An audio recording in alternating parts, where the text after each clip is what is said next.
Well, guys, welcome back to Sip and Chat with Azem and Jade. And as I noted before the break, we actually have in studio with us a very special guest.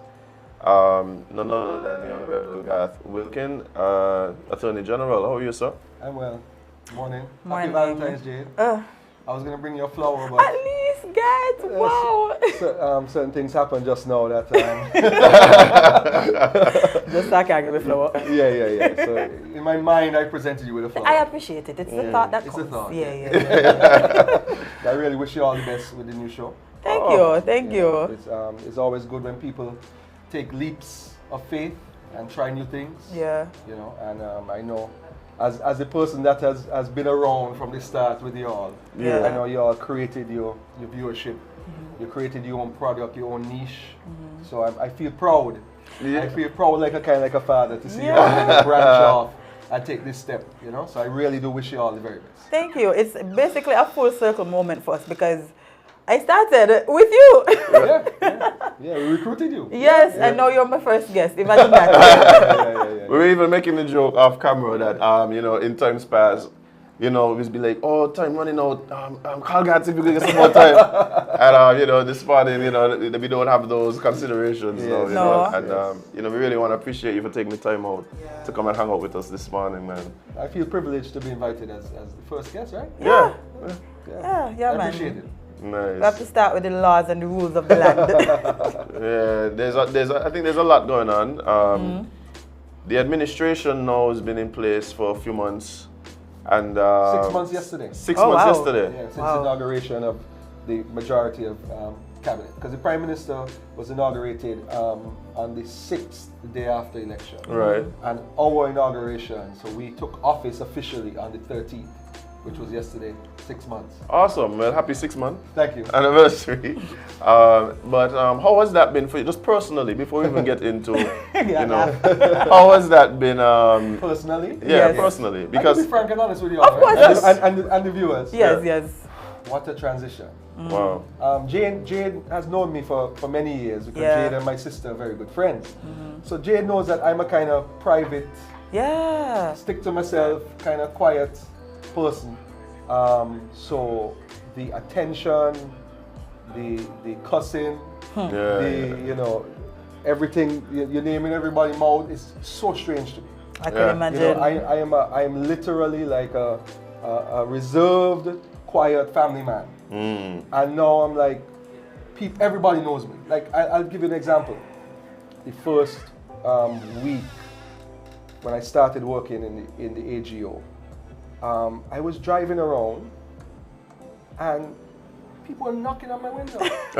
No, they're positive, you know. Congratulations and things. But it was just so strange. To go from being someone that nobody knows, really. Inconspicuous, kind of bounce around. Exactly. A couple of people knew me from when I was on the radio, a couple of radio shows and so, but not the type of attention that you get when you take political office, even though I don't consider myself a politician. Oh, they think you are though. Yeah, well, as a minister, I guess I am because I'm a minister and that the definition is there, but I don't see myself as a politician. I have no plans to run for political office. I like being a lawyer and I want to stick to that. So that was the hardest part for me, that adjustment. And that evolved in 6 months to last week, I got a call from my wife. Somebody just cursed me off outside the gate. Outside of your own gate? Yes. And I was like, what? So yeah, somebody came to the gate asking for you. And I said, you're not there. And then I started to ask, well, where is he? At work? Like, no, I'm not. No, it was on a Saturday. Oh, no. Where is he? Anywhere else in the world? Yeah, and she was like, she said, I'm not going to tell you where he is. And the person started to say, well, he's a public officer. I should know where he is. Public official. I should know where he is. And started to use profanity and bad words towards my wife. That is when it really like dawned on me, like, what is this? That is when it dawned on you? Yeah, like. But that's a different thing, though. Yeah, that's true. That is crossing the divide. You know what I mean? I hope that's an isolated incident. I hope so too. I hope it doesn't happen again. It shook up my wife. It shook up my daughter. Yeah, we can. You know, wow. So that's the personal kind of challenge I'm having. I think, but some of that might have been anticipated, but I don't think you could ever really be prepared. No, yeah. Yeah, you could never really be prepared for what it is in reality. Yeah. Right? So I could imagine that that's a bit of an adjustment. Yeah, it is a personal adjustment. I think this period has been the most things I've learned about you in my entire life. Exactly, and have you known me? Yes. Sometimes I'm hearing things, I'm like, Garth? Yeah. Garth? Yeah, but a lot of things are untrue. First of all, I'm not a bad man. You sure? No. So I don't know where that came from. That's a rumor? Well, no, the former Prime Minister said that. I don't know if you all saw the thing. He said, I acting like a bad man. I don't know what that's came from. But that's the politics of it, you know? Yeah. You know, I'm really not. When you asked that question, the first thing that came to mind, when you said about what the personal, ignorance is bliss. Yeah. And I realized that now, a lot of things I didn't know that were happening in the country, right? Because, you know, even though I had my finger on the pulse of certain things, a lot of things I didn't know. Now I know, and I'm like, what? In this small little country of ours? Yeah, man, we couldn't tell you that. Yeah. I know you all talk about it in the morning, you know, when you're on the previous show, and now. I thought they were jokes? Yeah. No. I thought other things were exaggerations, you know? But it's really real. I mean, I can't. Sometimes I wonder, you know, we're a country of 50,000 people at most, and what's all this stuff going on? And now I kind of know. It's like, you know, when you see those when you watch on TV those presidential shows, and you see them come with a little folder, confidential, and drop it off for the president and stuff. And you're like, what are they really delivering to these people? Oh, they're confidential for a reason. Eh? Yeah, I mean, it's amazing. Some of the things like it's like I was a regular, ordinary citizen just thrown into this Alice in Wonderland kind of space, which I wasn't familiar with. And I'm now 6 months later just getting accustomed to it. Yeah, but I think even so, maybe part of why you get some of that pushback might be people not fully understanding what your role is as well. Yes. And perhaps the way you execute your duties may be outside of what they might have been accustomed to. Yes. Right? So maybe that's where some of that pushback comes from. Yes. So how do you see your role as the Attorney General in practice? Okay, so I am the facilitator primarily, just from a Parliament standpoint, from a law standpoint. I'm the facilitator of the government's legislative agenda. So I'm the person that is in charge of ensuring that the promises that were made in the manifesto, the promises made to the electorate during the election, are fulfilled by way of legislation. Right? Would it be an oversimplification to say you're the government's lawyer? Yes. Okay. In the Constitution, it says the Attorney General is the primary legal advisor to the government. Okay. So that's, first and foremost, constitutionally, that's what the Attorney General does. And then the Attorney General is also in charge of the legislative agenda. Okay. So that is why, you know, when we go into Parliament, some laws are presented by certain ministers because it's covered in their portfolios, where other laws might be presented by me because they deal with general issues of law and so forth. So, for example, the good governance agenda that was promised, in the manifesto it said within the first 6 months we're going to bring these good governance pieces of legislation into force, you know. And this is what we did last week, Wednesday. We presented the Integrity in Public Life Amendment after consultation, the Anti-Corruption Act after consultation, the Freedom of Information Amendment Act after consultation, and the Official Gazette Act, which is the first tranche of that good governance legislative agenda. And then we're going to debate it now on the 22nd, which is next Wednesday. Okay. You know, as I'm listening to you speak, I realize something, right? You know, a lot of people don't know what is in the manifesto. People don't read those They things. have no idea what's in there. So you trying to explain to them that you are literally just carrying out what was put in there. They don't know what's in there. Well, I mean, it's available online, so people should go and look. I mean, even people who did not vote for the Labour Party should read the manifesto, because that is almost like the guidebook as to what the government wants to accomplish. Where can they find it, just in case they start to wonder? Just Google. 2020, 2022, St. Kitts Nevis Labour Party manifesto, and it'll be there. 'Cause I don't think it was printed. I think it was digital online. Yeah, digital copy. So please, guys, before y'all start to cuss Garth any further, read the manifesto and then say, yes, he's not doing whatever he said. Exactly. That's part of the public discourse. You know, that is why we have a democracy. There cannot be just one side. There have to be people criticize it. They have to say, listen, you the elected persons, right? You promised us this and we voted for you. You assemble your team to help you to accomplish the goal. So the senators are the persons appointed to in particular areas, the Attorney General appointed to help us to accomplish this mission. It all comes down to the MPs. Because those are the representatives of the people. Nobody elected me. No. But I am engaged by them to do a job to fulfill their mandate. Right? And if we strip everything from it, that is what it is at its core. So my job when I go today is not to make policy really, it's to fulfill the policy of the representatives of the people. Yeah, I think what happens though is that because of your position and of course, your expertise in the particular area when it comes to legal matters, a lot of times you become the face or the mouthpiece of certain the bad things. Guy. Well, the bad guy, yeah. I have no problem being the bad guy because let me tell you, what I am trying to do is to change the course of certain aspects of our democracy. And whenever you change in the course of a moving train, it's going to shake up some people, you know. I have no problem being the person that causes that shake up, but we need it. You know, all the things that we're trying to do are really positive things. You know, everything positivity, a spiritual man like Azem. I listen to Azem a lot, you know. Your positivity is not just... But yeah, I mean, this world is not black and white, right? It has all different colors and all different complexities.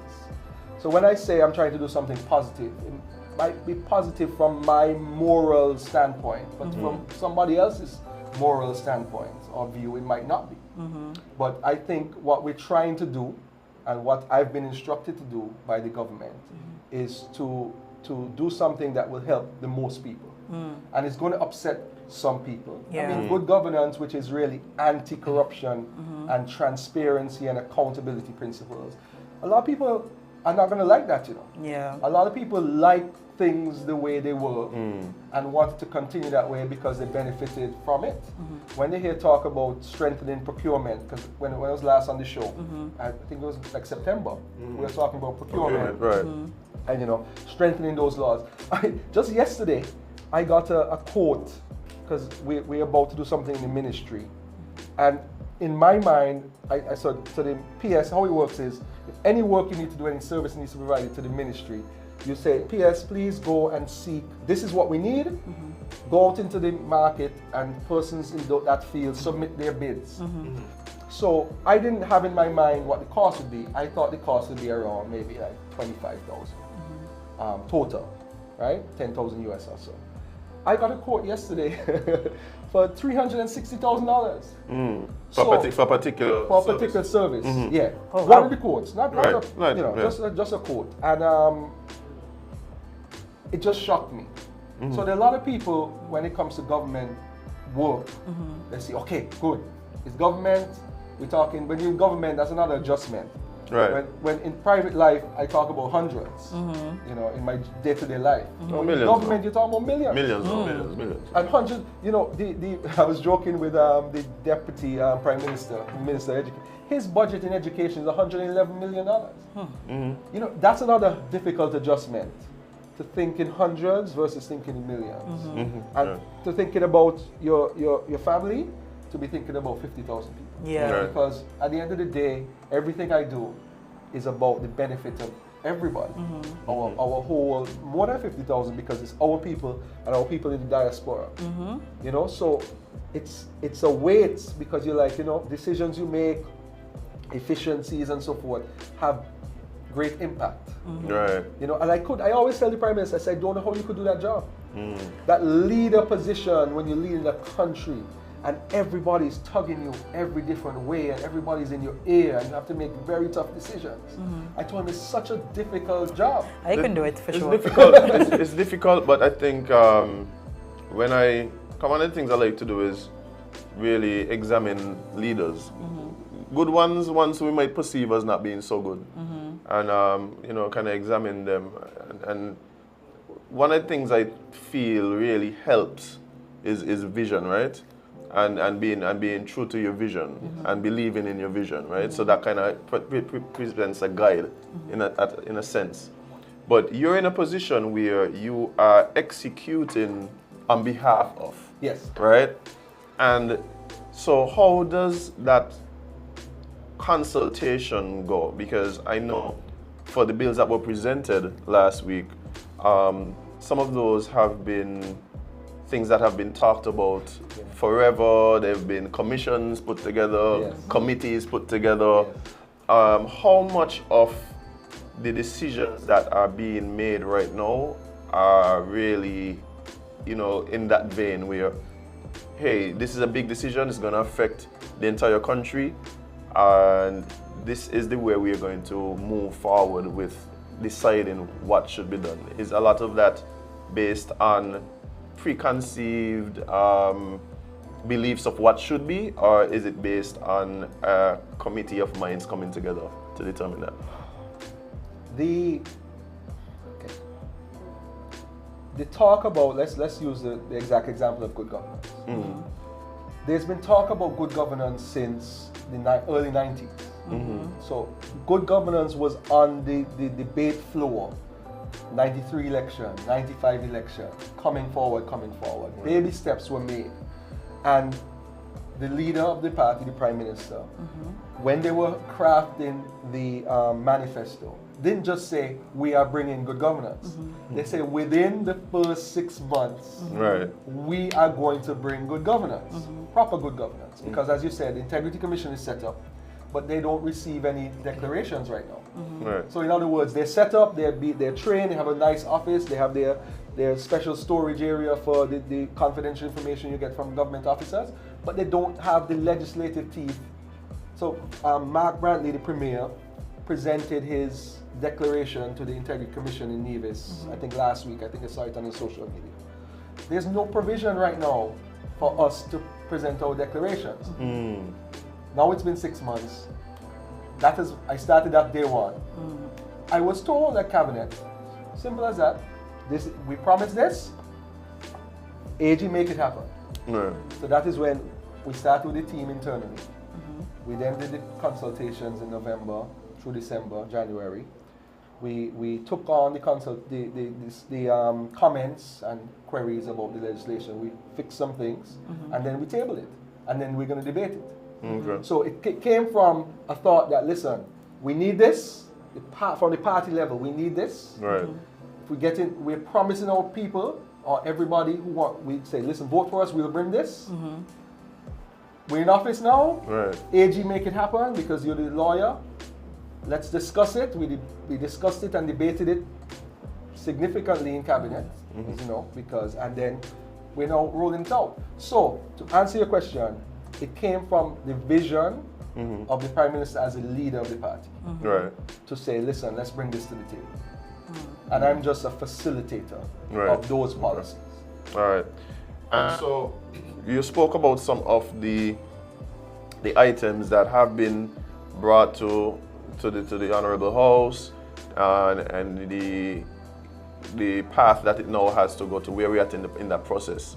I know that there are other things that you're working on.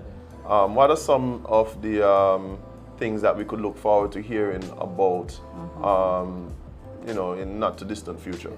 Well, I can tell you the three main things that I've been working on from the legislative perspective is the good governance agenda, cannabis. So what we want to do is to create certainty. There's so much uncertainty about the cannabis. Where you can smoke, how much you can possess, how many trees you can grow, this medical cannabis industry that we want to create. So we're trying to bring certainty to that. Right now, last week, we passed the amendment to the Criminal Records Rehabilitation of Offenders Act. Right. What that does is says, if you were convicted in the past of possessing 5 or less trees, or you were sentenced to a fine or imprisonment less than 3 years, your criminal record can be expunged. Because the principle is, if we are now moving forward with this as an industry, we have to correct the wrongs of the past. Right. So we don't want to hold you back from getting a job, from potentially getting a visa, etc., etc. So we completed that that phase of clearing records. It was done in the past with the previous administration in 2020 in relation to possession.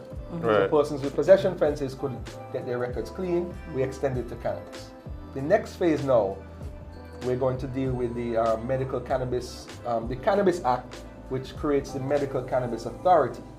The Medical Cannabis Authority really, it existed, but again, the legislation, the part of the legislation that will give it teeth to operate was not enacted. We're going to enact it, but we want to make sure that it's correct. They're going to give licenses to people, farmers, who want to grow cannabis, to then sell to pharmacists, give the license to the doctors who can then give prescriptions, because you know, people then anxiety, people with arthritis, different epilepsy can use it. So that they will get the Cannabis Authority can give the licenses to the doctors to then issue the prescriptions. And it also gives the licenses to the farmers to grow and transport and so forth. So that the end user, which is the person with the prescription, can then purchase lawfully under that whole structure. So as you can see, that's a complicated structure. So the reason for that structure, to me, it seems as though that structure existing means that there is limitations to recreational use. Then. Yes. And the reason being, and I've said this, I said this last week in Parliament, we are subject to international laws which don't allow us to totally legalize, free up the herb, right? So we have international obligations, right? In inter-country agreements that say, listen, we're not going to facilitate this open use or open sale or open transport of marijuana. We're going to abide by these international principles. However, we are allowed to scientific research, medicinal purposes. Now we allow for religious purposes because the court has declared that use for religious purposes cannot be restricted completely. There could be so the Medical Cannabis Authority will also by regulations, the minister will by regulations create places of worship for Rastafarians to grow and partake. And so we're trying to do it in a very structured, clear. We want, after we're finished within the next couple months, this is an immediate task, have a clear framework by which everybody will know. Because I mean, let's be real. I grew up in Bird Rock, and fellas were smoking weed all the time. It was almost an open acceptance. People smoke weed now. I mean, I personally have no problem with anybody who chooses to smoke weed. I don't. But maybe you should, with all the stuff going on with you. Maybe that's why I need you. But soon we're gonna allow people to be able to grow their trees in the yard and so forth. Once it's away from children, because you see, lawmaking is not easy. Because there's so many different factors. So you can say, let's go through the thought process of making a cannabis cultivation law. So you're allowed to cultivate in your home, right? What if you live on a pathway? What if you live on Taylor's Range, on the road where all the WASHI students walk by? Can you grow 5 trees that will be hanging over the wall, such that 11-year-old first formers can grab some buds and then have their own weed to smoke, right? Because you want to protect people who can't protect themselves, children, vulnerable people, and so forth. So then, what do you do? Let's do this as a test. What do you do when you're making that law about growing in your yard? How do you address that sort of situation where people, children, or people vulnerable to drug use have access to that weed? Those trees, what do you do? The issue for me is I wouldn't even start there. The place I would start is determining whether or not it's a drug. That's the first thing. Yes. Right? Because then, for instance, somebody might make the argument that you're trying to regulate this plant, but then we allow people with trays of sugar to be right outside of the school. And sugar has health impacts. But people die more from NCDs than smoking weed. Yes. Right? So, and we see rise of childhood diabetes and all those types of things. And we have the highest NCD, I was told by my PS who went to a meeting last week, we have the highest rate of NCDs in the Caribbean. In the region, we need to fix that ASAP. But that's the point I'm making. Yes, even when I hear the talk about like we need to regulate this to save the kids, I'm like, we really focusing about we need to save the kids, fam. Yes, I see what you mean. Yeah, so I wouldn't even have that type of conversation because I think that it frames the plant in a certain way to begin with. And I think when people start talking about where we need to go with cannabis, I think those are the discussions that a lot of people want to have. That's why the decriminalization comes in versus regulation. I think that's what it is, because what happens is if we go down that particular path, it, in my mind, still sorts of demonizes it in a way. Yes. Right? But I understand what you're saying, that we may, and I think that's kind of where the disconnect comes in. A lot of times when I hear the conversations being had, it's like, well, people want to smoke it. It has some health benefits, so let's regulate it so we could achieve the health benefits. Where the people who use are telling you, no, I just want to use. Recreation. Yeah, I just want to use it, right? And experience some of those benefits that exist. So I think that, so for me, that's where there's a disconnect there. Yes, between, and I agree with you. Yeah. There are two acts. I will use the language from Minister Maynard in Parliament.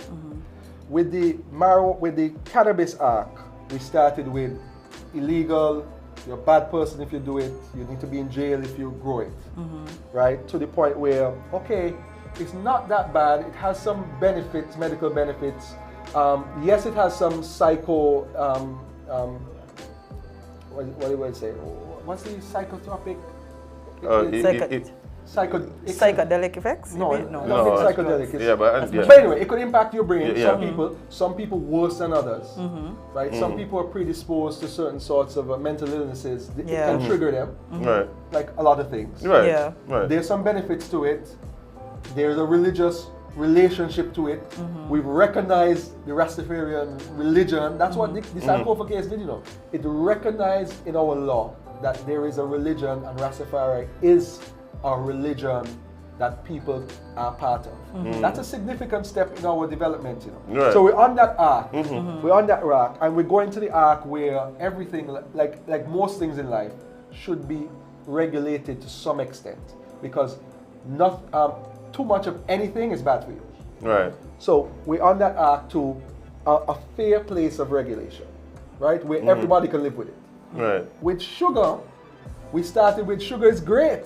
Right. Sugar is great for you, Yeah. you know? Right. And we're going to the part where, is sugar really great for you? Sugar is causing you to get diseases, Right. Yeah. right? NCDs. And we're going to this part where we really should regulate sugar. We really need and to. how much sugar consumption our children, because I grew up, going to Bastille High School. Go by the tray. Trays laid off. Sugar and color, you know. Color. Yeah, it's literally sugar, water, and color. Yeah, so, you know, I mean, and then now, so those acts started in a totally different place. Yeah. And they're going to meet up to the point where we need to regulate it. I have on my desk a draft Sugar Sweetened Beverages Act, which will then, which we have to debate and so forth. Right. But you see, I agree with you. It's kind of hypocritical, right? That those acts should be in the opposite direction. Where you started off as one as bad, one as good, but you really ended up in the same place. Why are you addressing the one that was bad first? But you kind of have to, because you are now adjusting society. Well, because of the consequences of the view. So, in other words, right? In one situation with sugar, for instance, it might have been a certain level of ignorance, right, on behalf of the user. and so the impacts may not have been fully recognized initially, right? Then you have, on the other hand, with the cannabis, it was literally society on one hand and the user on another hand. And the user was demonized by society. So because of the demonization, I guess that's why there's been this push to correct that injustice, that right? Yeah. My thing though is, if you're going to term it as something as an injustice, recognize that, hey, and again, for me it's about the classification. Are we classifying this thing as something that is really just still harmful but has some good effects? Or is it something that really should be available for use responsibly, and then how do we regulate that? So I think that is where some of that comes from, because the truth is, for me, if at this point the demonization is still part of the society, if we're moving away now from, let's say, locking up people for a little weed and that type of thing. But even when that was the case, people were smoking freely. Yeah. Right? So that never stopped them. They would at risk. Yes, they would be, and so there is a recognition that, hey, this is gonna happen. Right? This is gonna happen. So it must be difficult trying to find the balance that you're speaking about. Yeah. But I think the only way we could find a balance is by coming to some sort of consensus between the regulators and the users as to what it is. And I think because there's a constant disconnect between what it is and different views on what it actually is. Yeah. At some point, people are, like, I don't think it's a point where, for instance, I think that's the difference with the sugar thing. That's why I don't see it the same way. I think people acknowledge, I'll use a different example. I'll use tobacco as the example. I don't think there's a difference in the view between the regulator and the user as what tobacco is. You ask the smoker, is this good for me? No. But like, do it. But do it. Yeah, and so it's not, the same way with alcohol. Yeah, so the regulator and the users have the similar view. And the issue I have with the cannabis argument is we haven't come to a place where the regulator and the users have a similar view as to what this actually is. Yeah. And so the way they approach the use and the regulation and the conversation, and I hear it, like when I hear people talk about it, I'm like, you realize y'all can't come to any consensus because y'all talk about two different things. Yeah. Yes. That's what it sounds like to me. Yeah. And so I think, I don't know how we get to a place where we... It's hard to navigate. The X factor in that is that we haven't reached to a place in the international community where cannabis has been accepted. We're going to get there, because if you look at the states, I mean, some states have totally legalized it. Yeah. Right. Some states have decriminalized mushrooms. Yeah. Right? Canada has legalized, the state, in Canada, to buy cannabis, you buy it from the state. Right. The state centralizes it from the farmers and so forth, and then the state regulates it by selling it to you, but it's legal. Right. But Canada is part of those treaties, Right. But Canada is so powerful, Canada could say, well, okay, you're gonna trade with us, you're gonna move about. You're not gonna stop our banking. You're not gonna blacklist us. No, exactly. And look at places like even Portugal, where they've decriminalized basically pretty much any type of drug. So the way they are dealing with it is, programs. Yeah, the different programs to help people who may have issues, recognizing that the substance isn't the issue, but not only the use, but your health issue the health issue is addiction. It's not the substance. Yes. Right? Because if it wasn't this, it would be something else. Yeah. Right? Yes. And if you're addicted, then you don't care if you're not in a place to fully make wise decisions as to the use of the substance anyway. Right? So you're gonna get it because there's a demand. Yes. So the way they approach that is from the way and that was my issue all along. My issue all along had to do with the approach in terms of regulation. And I kept telling people, I don't see, for instance, if there was an issue with marijuana, health-wise, then that would be a public health issue. Yes. Yes. Not necessarily a criminal issue, right? Yes. So that's and so I think the view of the substance, I think, is still so cloudy that it makes it difficult to navigate the decisions that trying to make. Let's mirror it with alcohol. Alcohol was once considered a criminal activity, drinking alcohol. Yeah. So they had smuggling, right? For example, and then somebody woke up one day and said, "Well, okay, you get a little high from alcohol, but at the end of the day, it should not be illegal." And it went on that curve, that arc, to it being legal. But then you could argue alcohol causes more societal problems than cannabis. Yeah, it definitely does. I think that's an easy one. But the difference I think with alcohol is how widely accepted it is, and it's actually, because for instance, one could even make an argument that perhaps not in a true religious fashion, but in a cultural way, alcohol plays a big part in not only our culture, but culture of humans, dating back till when somebody happened to find some fermented fruit on the ground. I was like, everything. Jesus and wine. This made me kind of jiggy, but yeah, we literally celebrate every achievement, every milestone, everything with alcohol. So I don't even think I think cannabis is its own little thing, because it was so widely accepted, alcohol. I mean, so it would have been difficult to demonize anybody, because then demonize who? Your mother, your father, your brother, your sister. Yeah. Yep. Right. So. But it was demonized at one point, eh? Yeah. I mean, there was a time, a few decades, that it was demonized. Yeah, for sure. It was certain types of alcohol. Yeah. The heavy duty stuff. Hammond is still illegal, Yeah. Just like Obia is still illegal, There's an Obia Act, Oh, it is? that makes practice of Obia illegal. Really? Oh, I did not know that. What? There's an Obia Act. Drink some tea. Clients this afternoon. Bye. Might have to reschedule. I got to throw away my dog. Listen, no, I'm actually interested in that one. What's the Obia Act? Yeah, there's an Obia Act. They said don't practice Obia. Don't That's practice it? Obia. I go jail. Yeah, it's a short act. Wow. Very short. Don't practice Obia, Short I and go in sweet. jail. Like, In essence, that's what I said.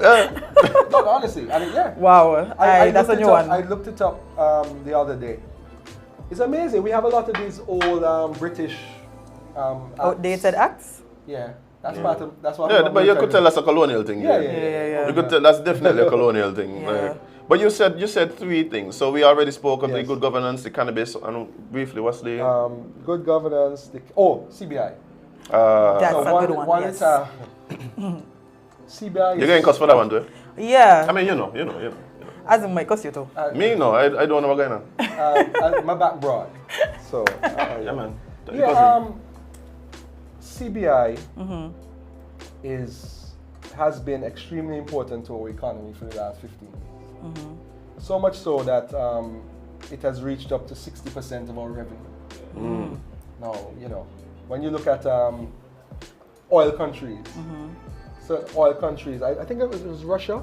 I think Russia, 60% of their revenue as a country prior to the war and everything was oil. Okay. So this is our main industry. And I was instructed early on that we need to clean it up by way of tighter regulation. So when you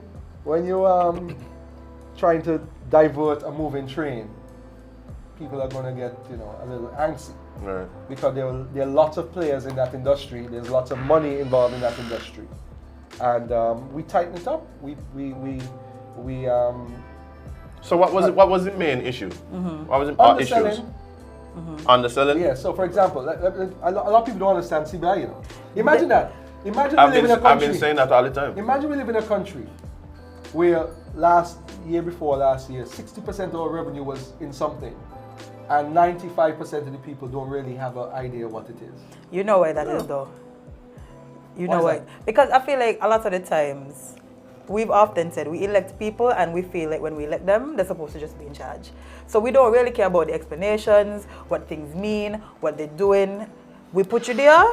If that's what you think is best. And then we end up in a situation where we start to go, they're doing all of these things, but we really don't understand what it entails. Okay, so let me give you the shortest possible synopsis I can of CBI. In 1984, we said, if you invest in our country, we will give you the opportunity to become a citizen of our country.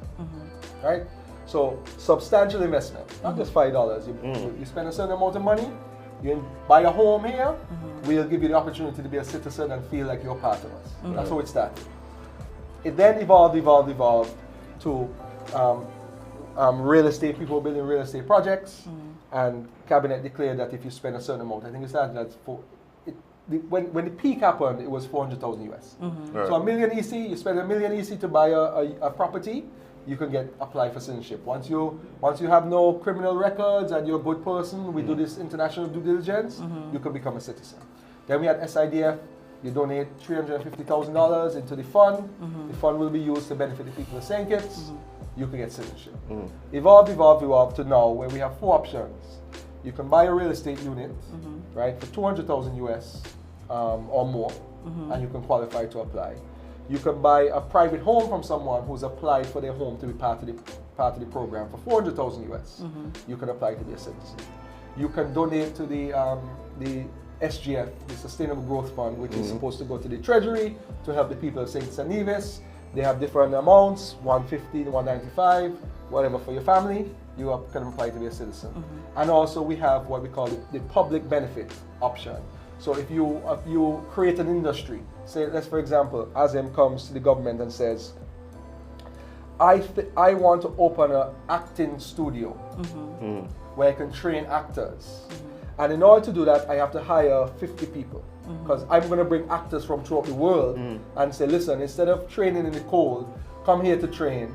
We will have a building. It'll be we'll bring 1,000 actors from around the world and hire 50 locals. I want the capital to do that business, right? So you're bringing a benefit to the country by way of jobs, by way of those people have to spend money in supermarkets, they have to buy things. You're bringing money into the economy, and you're kind of creating a head office here for your business. I want to get a certain amount of units to sell in the international market to get the capital to build my studio and so on. So any type of public benefit is kind of wide. Once it brings a benefit that cabinet agrees is a substantial benefit, then you get a certain amount of units to raise your capital, and you can sell it for $175,000 each. So if Azem needs $1.75 million to raise the capital to start his industry here, he can get 10 shares. 10 shares. Well, what about, I know that you're now moving forward and fixing some of the challenges that you probably discovered when you were elected. But I think a lot of people... appointed. Oh, sorry, appointed. Oh, dear Lord. When my bosses were elected. Yes, yes.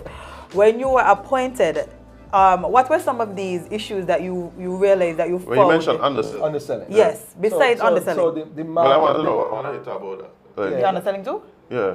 Yeah, so 175. So Azem Bailey has his business. He gets 10 shares to sell on the market. But instead of selling for 175, he's selling for 50,000. Okay. So basically, the person is paying much less than what their investment in the business should be. Because at the end of the day, their investment goes into the business, which brings a substantial benefit by way of jobs, etc., to the country. So they are paying less.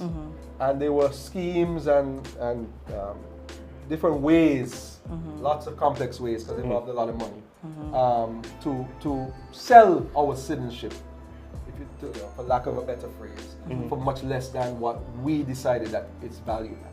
And I'm just assuming that you can't tell us any of the schemes. No, I wouldn't want to do that, because we're past that now. Okay. So our role, AGO's role, when I say AGO, the Attorney General's Office role, was to try and close the legislative and regulatory loopholes. I don't know anything about the industry in terms of the meat of it, right? But you can be a player in the game, and you could be a regulator. You can be a referee or the player, right? So we just set the rules. So we said this is not going to be allowed, this is not going to be allowed, this is not going to be allowed, right? We want to have a clean program. There are geopolitical issues you have to deal with, because you think the big countries really want us to be making money to sustain hundreds of millions of dollars a year from selling to their rich people? They don't. But if we find something else, they'll have an issue with that as well. Yes. Yeah, they'll always have an issue with that. Yes. So that's not a. It's not that to say that I don't understand the importance of that, because I've seen them do it before, where they demonize our money. Blacklist and like don't bother talk. Let's talk about Dominica and the banana situation. Yeah. Like, but so they've done this over time. Yeah. So, but with this cleaning up, from how you explained it, how does this help our program to be as competitive with other programs, for instance, in the region or across the world? Yes. So, okay, by cleaning up, we say to the international players, think it's serious about regulating this important industry and having it for a long time. I'll use the analogy. I don't know if you all watch Game of Thrones. Yeah. Yes. Okay. We are trying to fight the Night King. Okay. Because at the end of the day, all of our petty battles in the realm mean nothing if the Night King, if the cold is going to destroy the whole country. Right? So we're trying to address those geopolitical issues so we can have an industry. So if we don't have an industry, then we don't have to worry about competition. Right. Yeah. So we strengthen the regulations. However, it seems to me like when I see the pushback from the international community, they tend to go at two main areas. So my thing is, if we are trying to ensure that they see us in the best light, the two areas we need to address would be money laundering and our due diligence. Yes. And those have been always strong. Okay. Those have been always strong. Right. It's not just that though. Okay. It's not just that. Okay. It's also who you let in. You see. Okay. From the investors or yes. From okay. Let's be real and frank. Rich people, really rich people, I'm not talking about just rich, wealthy people get away with a lot of things in the international sphere. Right. And big countries don't have a problem with extremely wealthy people getting a St. Kitts and Nevis passport. Right. They then have the problem with, because let's look, getting a St. Kitts and Nevis passport is not just showing up at RLB and going to Reggae Beach to have a cocktail. It is allowing you to go into the EU on that passport. Right. So the EU is going to say, well, okay, this wealthy person from Egypt, for example, yeah, they could come into the EU, right? They possibly could get a visa. It might take a lot longer for them because they have hundreds of millions of people in the country. They have to get in the line. Being rich there doesn't necessarily get you your visa access to Europe. So they get it through this way. They go there, but they're wealthy people. They have no criminal record. They have legitimate businesses. All the due diligence is done. They're not money launderers. They're not terrorists. They walk and they go to the Champs-Élysées. They have lunch at the Eiffel Tower, and they go back to Egypt on their private jet, and they're good. When you start selling to persons not in that bracket, then the EU say, well, why is this guy showing up with the St. Kitts passport? You see, so you see privilege they give to those very wealthy people compared to a fellow who is just a business could afford 50,000. You know, right? So that's the part of the geopolitical issue that we try to resolve by the new regulations, right? And also we want to have good structure to such an important program. When oil comes to Guyana, I was just having a conversation with the Guyanese the Attorney General for Guyana, as well as somebody who lives and works there. I was like, are they going to be able to manage this? They said yes. They've set up a account in the States, right, where the money, the Exxon pays them the money for their oil, and they've set up a legislative structure by which they cannot take money out of that account unless cabinet approves and it's notified to the public and the reason is given. So that is what you call legislative structure for maintaining, for ensuring there's no wastage.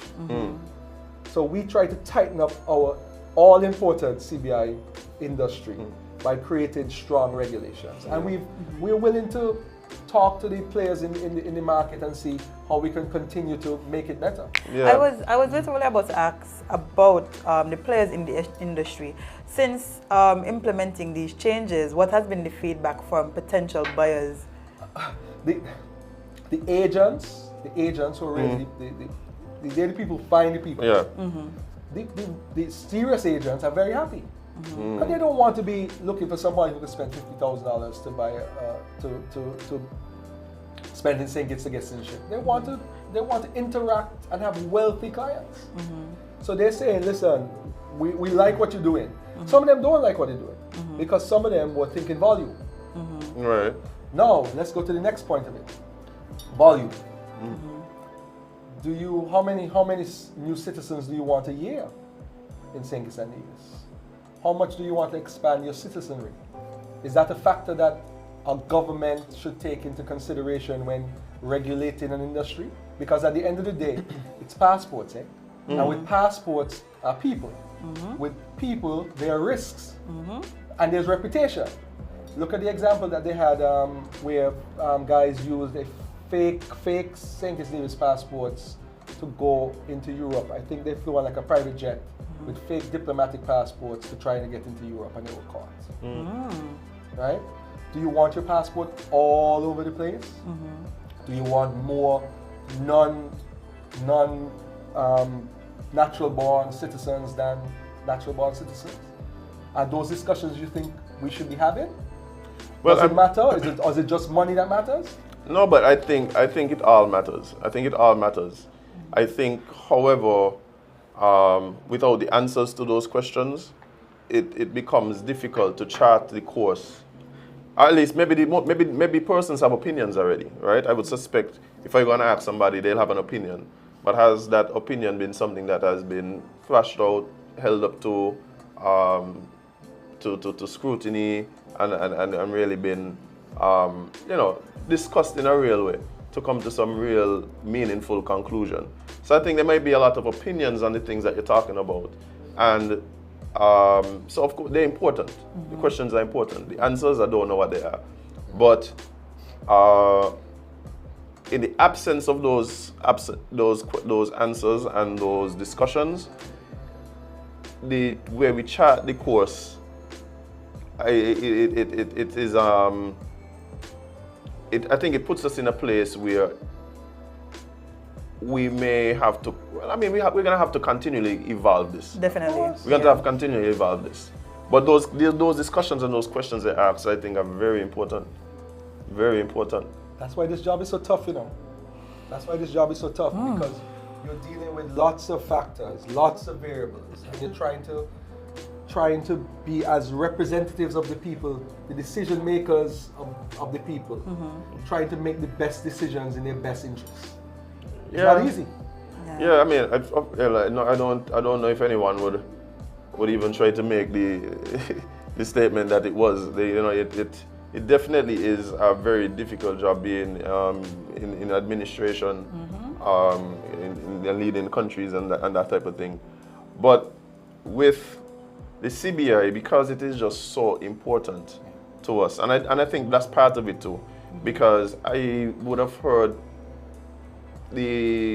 let's say the layman, I don't want to put it on anyone in particular. The layman would say, our biggest industry, and maybe speaking about tourism. And I'm like, y'all sure? Y'all sure? Because I don't think so. Yeah. Like, I might be wrong, but I don't think so. Not anymore. And maybe at one point. But it's something that is very important. And I know the decisions that are being made now to clean it up and stuff like that. As much as that is necessary, I think the concern for a lot of people is ensuring that, recognizing that the program is part of our overall market, that there is, of course, still a certain level of attraction to the product that we're offering, and ensuring that there are persons who are interested in coming to us for this particular product, right? And not losing focus of, well, the program good, but nobody buying. It's the platinum brand. Yeah. So you go, we went, the Prime Minister, the Honorable Minister Henderson, the Dr. Natta, the CAPSEC, and I went to Dubai in early December. all of them say St. Kitts is when people walk into the office, they inquire about St. Kitts and Nevis first. So we're the platinum brand. So we're the Rolls Royce of the industry. Okay. People want it. Not all can afford it, but they want it. But they want it. So, as a Rolls Royce director, right, having a brand, and you have to decide. Listen, are we making 200 cars a year, right? And we're sticking with that profit that we make from 200 cars, or are we introducing a two-door Rolls Royce that is more that we could sell 5,000? What will that do to our brand? Because the whole point of exclusivity is that only some people can afford it and have it. Right. If you create a cheaper product, more people can have it, so it then reduces the value of your brand. That's a lot of those big brands in the world. When you look at those top 30 brands, the Rolexes and the Rolls Royce and so forth, they're controlled by supply, right? And they're controlled by quality, right? So those are other factors that come into play. And I can tell you, the program, we just did the legislative part. As I said, that's the only area that I can do. Right. There is going to be an independent review of the whole market. And then decisions will be made. Because the prices that I mentioned, none of them have been changed from what we met in August. We just kind of tightened up we kind of closed some of the loopholes and tightened up the legislation. But an overall review, because at the end of the day, it's such a big industry. Exactly. We have to treat it seriously, and we have to do it seriously. I think one of the things that I am most critical of the program for is, and this might be part to do with the ignorance that we spoke about earlier, but it does seem like an industry where it benefits directly. When I say directly, people who are involved in the industry. A very, very select few of natural born citizens, right? And I would love to see if the program could be expanded to include areas where more of our citizens could be involved. So, for instance, with tourism was, there will be a term, tourism is we, right? Yes. It does not sound like CBI is we. Yes. And so what happens is, I think that is where the lack of interest even. Yes, I see when you have a cousin who's involved in tourism, you got an uncle, your mother, they pass by, you see the two passing. It seems like this thing that happens in some room somewhere, and it doesn't really involve us, and so the interest isn't there. Right, we like the benefits. The money when there's something to be done. Oh well, there's money to do it. We like that, but in terms of how much we are invested in even knowing what it's about, it's because it does feel like this thing. And to be honest, speaking to people, it does feel as though it's designed in that way. So it's almost like this elitist club of people that is involved. It's not, other than funding our budget, right, where it touches and concerns everyone. Right. You feel like you don't know anybody who's a player in it. Yeah. So it's something away. I see what your point is. Yeah, and not only that, if I am a young person who is looking at industries to get involved in, I don't even know what is the proper route to become involved in something that I'm being told is so lucrative. So here I am, a young person who's looking into building generational wealth. I want to be able to support my family. I want to raise capital. I want to do all these things. And here's this thing you're telling me does all these things. Okay, so but we have no idea how to get into it. And so people don't. Yeah, so people don't know. There's an education gap, right? Because that same public benefit option is available to anyone who has an idea. Right. You have a good idea, it's going to create jobs, it's going to create economic activity. You can access it. There's nothing that stops you from applying, saying, listen, I have this great idea, CIU. I just want to raise $1.75 million, and I guarantee you I will have 50 jobs for another 20 years, right? And I will generate revenue, I will build tourism capacity and so forth. Give me an opportunity, give me those 10 shares. You make the connection in the international market to sell those 10 shares. So for instance, you might have had some young people, perhaps a young man and a young woman, who wanted to start a media network, just say, call the Sugar Factory, and we're looking for some investment. There is a way where they can explore CBI as a way to raise capital. And I think those are the things that has lost to people, which is why people don't really take it on, because it doesn't feel like it's for us in that way. Right? So I'm hoping as we move forward in trying to improve the program, that's what it is. Because I mean, we hear the stories of people coming here with not 2 pence to knock on, and get a program, and now they're millionaires after they develop something, like they do a groundbreaking and leave, and they're millionaires. I was just about to ask about those. We hear the story, but we hear the stories, right? We have. I'm saying, like, but I ain't going nowhere. I can be here. So why can? Well, they have had some local developers, that have been successful in CBI. But you're right. Yeah, it really does feel like it's something that is it is for us, but not by us. Well, here's what I'm going to do, just from this micro level. When I leave here, I'm going to copy the sections of the regulations. I'm going to send the regulations generally to Jade, but I'm going to copy the sections of regulations that could potentially be an avenue for the Sugar Factory to be a player in the CBI industry. Because trust me, there's no reason. The only thing you need to do is make the application, prove you have a good idea, and connect with an agent somewhere in the world, and you can go. Oh, wow. Yeah, and so maybe there needs to be some marketing. Sorry, not cut you off, but maybe there needs to be some marketing. You know what I'm going to do? That is the point I was getting to. I'm going to talk to the Minister Duggins for small business, right?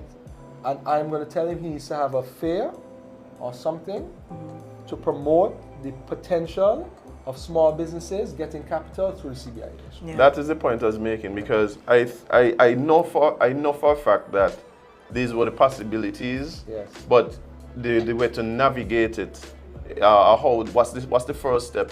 What's the thing? And not only that, I keep saying, and this is even outside of the CBI talk now. As a young person, I want to consider myself ambitious. I want to consider myself someone who wants more for himself, right? As you should. And it becomes increasingly difficult to accurately identify the steps necessary to achieve what you. So when you start talking about, I want what I do now to not only set up myself or my kids, but my kids for 3 generations. How does one do that in the context? And it's like I have so much information as it relates to, if I was in the EU, then these are steps I could take. If I was in the US, all I gotta do is go on Instagram, every day somebody telling you, hey, these are the loans that are available, buy a house, live in a house for a year, bam, bam, bam. That doesn't exist in the context of like a young Kittian man or woman, even a young professional, or even somebody like us who are in a creative field, for instance. That road hasn't been fully laid out, right? Because even if you look at the road, everybody is going to take the steps. Everybody don't have the same goals.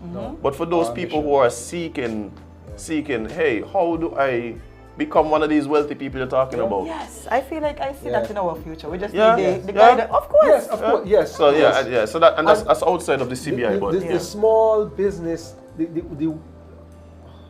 how the government has envisioned small business to work, and how I have heard it manifested, is that it's supposed to be a guide for anybody who has an idea as to how to get to where you're going.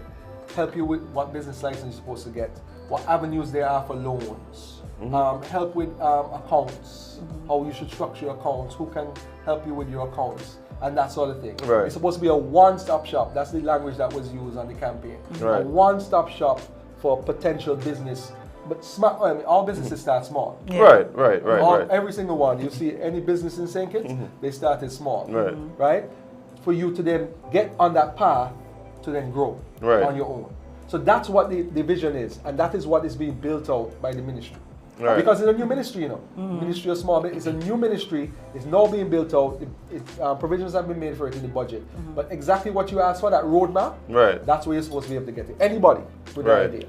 Well, I actually have a question from someone who's listening. They want to know about the relationship between Skipper and CBI.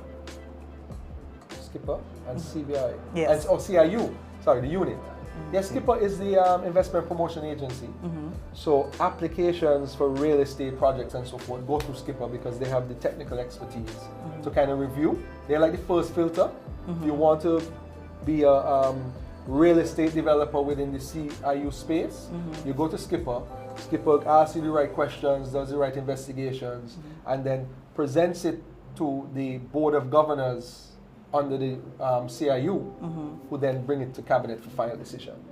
Okay. Well, so Skipper is a facilitator. Facilitator. So it basically have the industry, what you're saying is you have the industry and you have all these different players that have a specific role. Government agencies. Yeah, that have a specific role within. Because you have to filter. At the end of the day, if you come with the sugar factory idea, right? You wouldn't be, because you're not a real estate developer, you're a business, you want to create an industry, or you know, you can then apply to the Board of Governors and convince them. Say, listen, if I am able to access $1.75 million of capital from CIU, I will bring public benefit to St. Kitts and Nevis by way of jobs, by way of taxes, by way of XYZ, right? I just want 10 shares, 10 units, right? And you convince them of that. Comes to Cabinet says sure, right? You can apply to Skipper, because Skipper is the agency that deals with the tax exemptions. So you might say, yes, I need $1.75 million of capital to start sugar factory how I envision it. However, in order for me to work, I need to import lights and cameras. Which I we do. want a duty-free concession on those things. Yeah. Or I want a little tax break for 5 years while I get going. Skipper will deal with that aspect of it. The Board of Governors, CIU Board of Governors will deal with the CBI aspect of it. It all comes together in one Cabinet submission, right, to Cabinet. Cabinet makes a decision, yes, this, that, and you can move forward. All right. Well, I mean, these are the type of things that we keep talking about and wanting to see. And so, I guess, like you're saying, a lot of the things that people say they want, sometimes it exists. It is just a matter of marketing, public relations, the education that's necessary to give people who want access, the information they need to access it. But time is fast spent. This was a lovely conversation. Oh wow, it's almost 11. Yes. Yes, and I feel like it, eh? I know. Oh, hey. When you're sipping, eh? When you're sipping good tea. Is that cannabis tea? No, not yet. We're not there yet. You jump up my co-host. You say what you ask it to? Garth, come on. But I mean, AJ, it's been a wonderful conversation. Thank you so much again. First guest, here on Sip and Chat. I feel privileged to be your first guest. Trust me, I'm really happy. When Jade asked me, I responded like. Yeah. And we appreciate that big time. Good luck on your future endeavors. And we look forward to hearing more about what the administration is doing from a legislative standpoint. And of course, we're looking forward to the information so we could access 10 shares. Yes. And, hopefully, as time goes on, we continue to evolve. All this is work in progress, right? Yeah, and I feel like what we're doing here is important. I feel like it's important for you to come and explain certain laws, regulations, these things, because then they can't say they don't know. Well, after every Parliament session, what I've done is on my Facebook and Instagram, I've done a summary. Let me stop you right there. It's too long? They ain't reading that. Oh Lord. They ain't reading that. But even outside of that, just one last thing. I heard you mention the amendment to the Gazette. I don't know exactly what that was about. Yes. Okay. But can it please, is the Gazette now just literally something digital and did you change it? Okay. Yes. Change, Gazette okay. in a few weeks, because we passed the act on Wednesday. So now IT now has to build out thank you. The website. So all the gazettes will be available on gazette.gov.kn. Thank you very much. In the next few weeks. Thank you very much. I have one more suggestion for Cabinet, just one.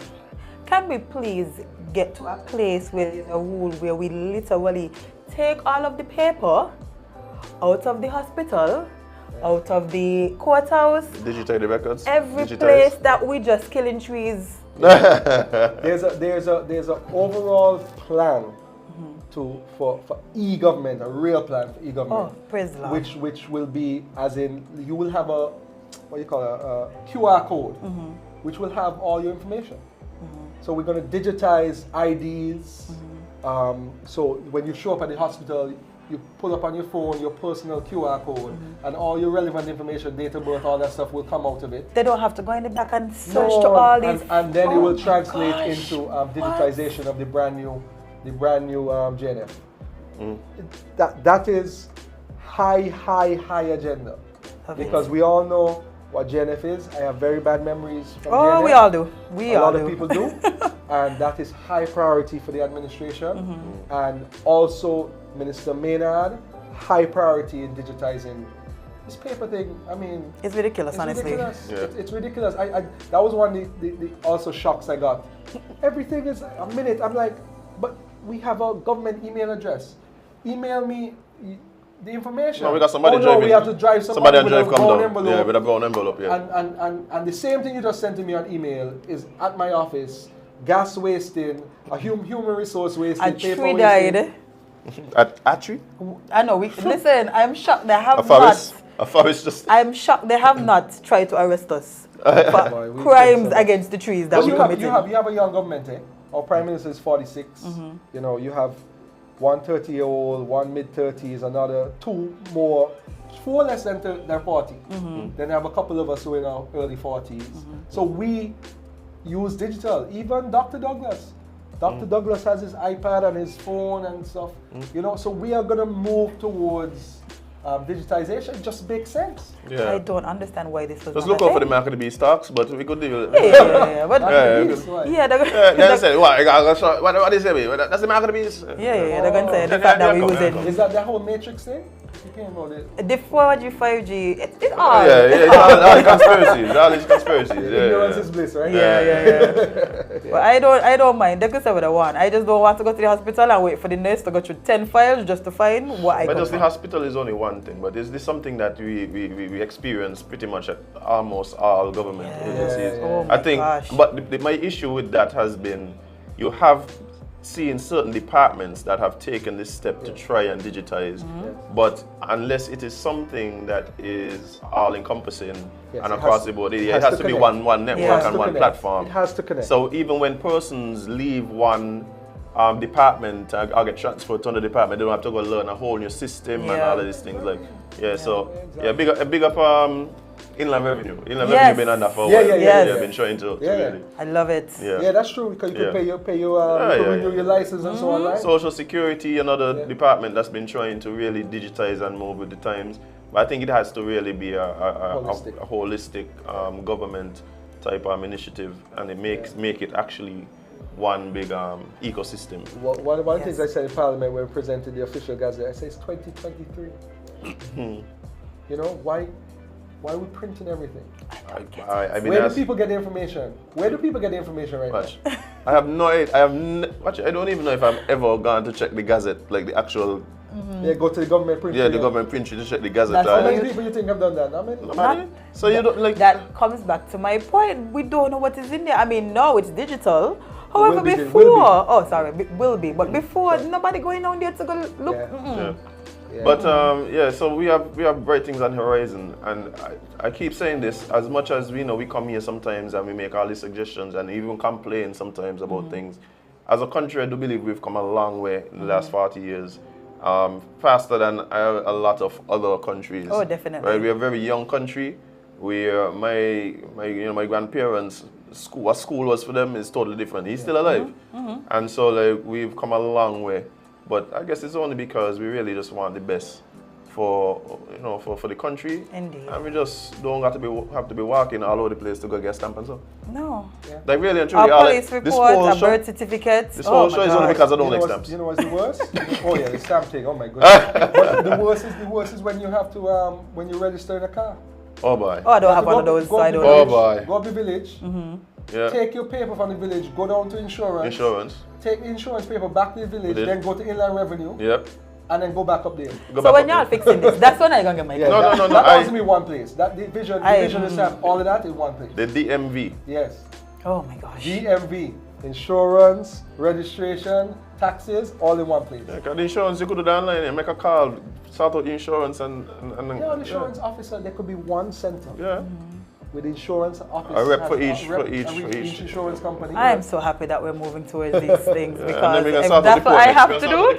Oh my goodness. We don't have enough time to talk about that. We're going to be here all day. Yeah, but there's things to be done. There's things to be done, and like I think that if there's a political will to achieve it, it's definitely possible. Yeah. So looking forward to seeing exactly where we at in the next 6 months. Maybe we have to invite it back every 6 months for the update. Report. Yeah, the 6 month report. Yeah, sure. Let's see if I can give you a report, sir. Yes. But it's been a real pleasure talking to you this morning. And it's been a real pleasure having the Sippers join us. We missed you guys. Oh yes. And it's really just a heartfelt gratitude that I'm expressing right now. And one person that I did not give gratitude to earlier is, of course, Jade. Because when I decided to just jump off and go about my business, Jade decided that come let me go. But you don't want to get rid of me. No. But yes, it's been cool to have people who share your vision, who support you, to really be involved. So just publicly saying thanks for for what we're doing. Hopefully this thing don't just blow up in my face. I don't see that happening. After we get 10 shares, we'll be good. Yeah. That's the first goal. And about 2 agents, so we're gonna be alright. And Garth gonna send me the information. We're on the right path. As soon as I get to my phone, I'll send it. Yeah, we're on the right path. Yeah, but guys, thank you so much for being a part of what it is that we're doing here. Episode 1, episode 2 tomorrow morning. You have to come up with some new ending. Oh, yeah, I gotta come with some new endings, but we're gonna work on it. It's gotta be organic. You can't just fake it. No. You can't just fake it. Gotta be natural. Yeah, it gotta be natural, man. We're gonna figure it out. Like the tea. Sorry, Jade. Sorry, Jade. Sorry. Why would you say that? I mean, natural like the tea. But guys, I appreciate you so much. Thank you so much for being a part. And tune in tomorrow. Make sure you like, share, subscribe to Sugar Factory on all of your platforms. YouTube, the IG is up, the Facebook is up, the TikTok is up. So look forward to it. TikTok? No, but we can play clips over there. Yeah. So when you ask Jade body tea, definitely that guy in there. So Jade trying to get jam up, man. Yeah, I got to show people what was happening today. Yeah. But make sure you go like, subscribe. I'm sure let people know. People are looking for what we're doing here. Yeah. And so make sure you share it around, let people know that we're back. And it's all on YouTube and Facebook. So even if you miss it at 8 to 10, it's gonna be there for time immemorial. Alright, so thank you so much. See you guys tomorrow right here on Sip and Chat with Azem and Jade.